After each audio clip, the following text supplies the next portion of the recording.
Hello everyone, कैसे हो आप सब लोग? I hope you all are doing well.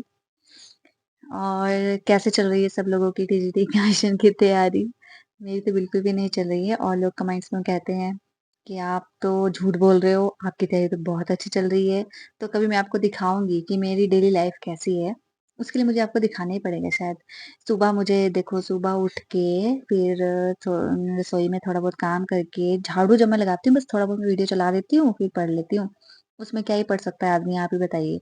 और फिर उसके बाद मुझे जाना होता है स्कूल, तो स्कूल की टाइमिंग है अपनी 9 बजे मैं निकल जाती हूँ और शाम को 3 बजे छुट्टी होती है, तो लगभग साढ़े 3 पौने 4 तक ही मैं घर पहुँच पाती हूँ। उसके बाद जब मैं आती हूँ, तो उसके बाद मेरे पास ट्यूशन वाले बच्चे एकदम से तैयार होके बैठे होते हैं और जब ट्यूशन पढ़ाती हूँ, उसके बाद फिर थोड़ी बहुत एक्सरसाइज करके फिर डिनर वगैरह बनाने की तैयारी करो। उसके बाद रात को तो पढ़ने का बिल्कुल दिल ही नहीं करता है, क्योंकि हम लोग क्या होता है सारा दिन थक जाते हैं और एज भी धीरे-धीरे बढ़ रही है, तो आलस आ रहा है। ये जेन्युइन है, ये होता ही है। अब एज भी वो वाली नहीं है ना कि एकदम हम एक्टिव रहें और हर काम को अच्छे से कर पाएँ, कोई अड़चनें ना आएँ बीच में, तो ऐसा पॉसिबल तो नहीं है। तो इस तरीके का शेड्यूल है, तो इस बिज़ी शेड्यूल में कैसे मैं पढ़ाई करूँ, मुझे खुद ही समझ में नहीं आ रहा है। आप लोग अगर सजेशन देना चाहते हैं तो दे सकते हैं, लेकिन जब तक हम लोग खुद नहीं करते ना, तब तक कोई भी सजेशन दे दे कोई फ़ायदा नहीं होता है। कितना मर्ज़ी मोटिवेशन दे दें, कितना मर्ज़ी हम उनके बारे में कुछ बोल दें, लेकिन उसका कुछ भी फ़ायदा मुझे नहीं लगता है कि कुछ फ़ायदा होता है, जब तक हमारे अंदर खुद नहीं होता है कि हम लोग उस चीज़ को खुद ही कर पाएँ। और अभी जो पुलिस कांस्टेबल B1 ऐसा कुछ था, जो वो परीक्षा हुई थी, एग्ज़ाम हुआ था, तो उसमें वो इंटरनेट क्रैश कर गया। तो मुझे तो बहुत ही बेकार सिस्टम लग रहा है कि आप ऑनलाइन पेपर ले रहे हो, उसके बाद आपका इंटरनेट क्रैश कर रहा है और सिर्फ़ 4000 ही बच्चे उन उसमें बैठे थे। बच्चे नहीं बोलेंगे, अभ्यर्थी स्टूडेंट्स बैठे थे, तो देखो नहीं हो पाया। और अभी अगर ये टीजीटी कमीशन लेंगे अपना, जेबीटी कमीशन, टीजीटी कमीशन लेंगे, तो मुझे तो नहीं लगता कि ये वो ऑनलाइन ले पाएँगे और मुझे लगता है बेटर वे आपका वही है कि आप ऑफलाइन पेपर लो। उसमें ऐसा तो होता है ना कम से कम कि हम लोग जो ईज़ी क्वेश्चन्स हैं वो पहले कर देते हैं और जो डिफ़िकल्ट होते हैं वो हम बाद में सोचते हैं करने का। लेकिन कंप्यूटर बेस्ड है, इसमें तो ऊपर टाइमिंग चला होता है, टाइमिंग चला होता है उसपे ऊपर सीबीटी वाले में, और हर क्वेश्चनिंग का टाइमिंग होता है, इतने टाइम में करना होता है। फिर ना ही आप बैक जा सकते हैं, ना ही आप आगे जा पाएँगे। मतलब अजीब-सा ही सिस्टम रहता है, मुझे जहाँ तक लगता है बेकार सिस्टम है उसका। और ये सीबीटी वाला। लेकिन हाँ, अगर पारदर्शिता के लिए देखा जाए कि जो भ्रष्टाचार हुआ था, करप्शन बहुत ज़्यादा हुआ था पिछले सरकार के टाइम पे, तो इस वज़ह से ये कदम उठा रहे हैं, लेकिन बहुत ज़्यादा टाइम मुझे लगता है इसमें लगेगा। और हम ये भी नहीं सोच सकते कि नहीं होगा, हमें उसके लिए भी तैयार रहना चाहिए कि हाँ, पेपर कभी भी हो सकता है, कभी भी जो एग्ज़ाम का शेड्यूल है वो आ सकता है। क्योंकि इन पे बिल्कुल भरोसा नहीं करना कि ये डेढ़ महीने, 2 महीने पहले देंगे कि पेपर आ गया जी आप लोगों का, ऐसा बिल्कुल नहीं होता। ये लोग गधे हैं। मेरे मुँह से निकल रहा है इन लोगों के लिए। ये लोग क्या करते हैं, 20, 15, 20 दिन पहले ही ये बोल देते हैं कि लो जी, आपकी डेट शीट आ चुकी है, इस टाइम आपका पेपर है। मतलब इन गधों को ये तक नहीं पता कि भाई बच्चा कितना टाइम से वेट कर रहा होता है।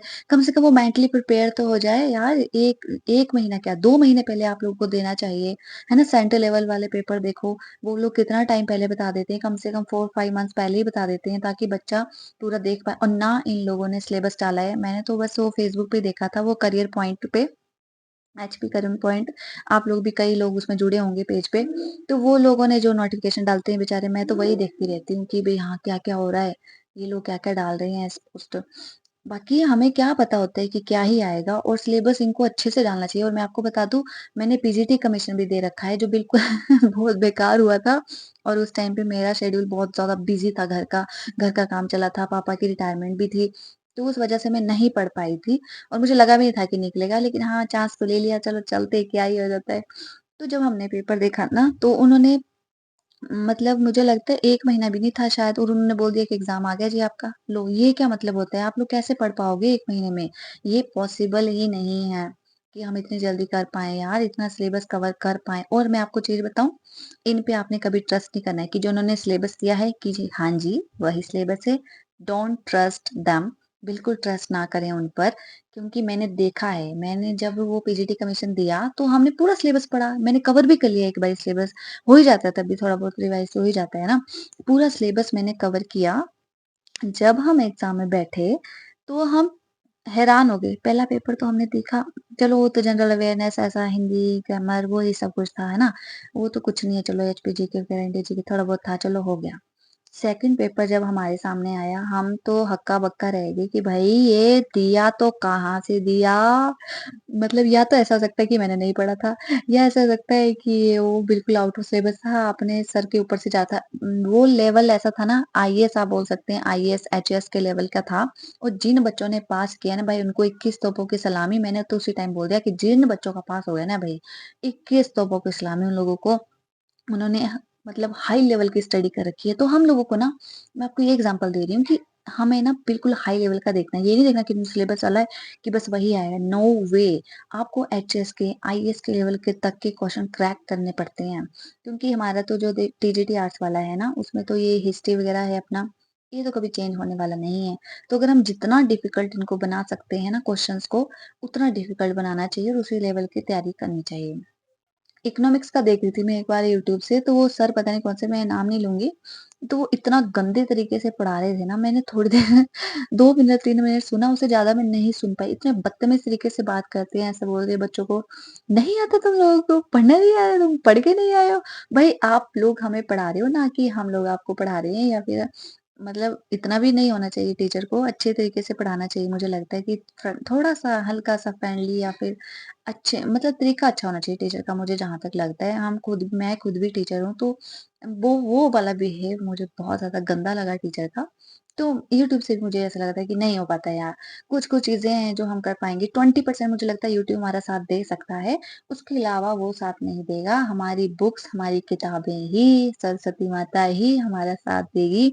तो हमें जितना हो सके अपनी बुक से पढ़ना चाहिए। हमने कोई नोट्स बनाए हैं, उसी को ही बार-बार रिवाइज़ करना चाहिए। तो चलिए मिलते हैं अब नेक्स्ट वीडियो में। आपको किस तरह की वीडियो चाहिए? आप किस तरह की सजेशन चाहती हैं, या कुछ भी आप चाहते हैं कि इस तरीके की वीडियो बनाइए, तो मैं ज़रूर आपके लिए लेकर के आऊँगी। और अभी तो आपको पता ही है, अभी बिज़ी है, हम लोग खुद भी पढ़ते रहते हैं। थोड़ा बहुत तो पढ़ना ही पड़ेगा ना यार, हम ऐसा तो नहीं हो सकता हाथ पे हाथ धर के बैठ जाएँ, हो लिया जी, ऐसा नहीं हो सकता है। पढ़ना तो पड़ेगा हम लोगों को। और मुझे नहीं लगता कि बार-बार हमारे पास एक कमीशन देखने को मिलेंगे। तो यही मुझे लगता है, ये चांस भी आखिरी हो सकता है अपने पास, और कोई चांस भी नहीं है। हाँ, तो इसी के साथ बाय बाय।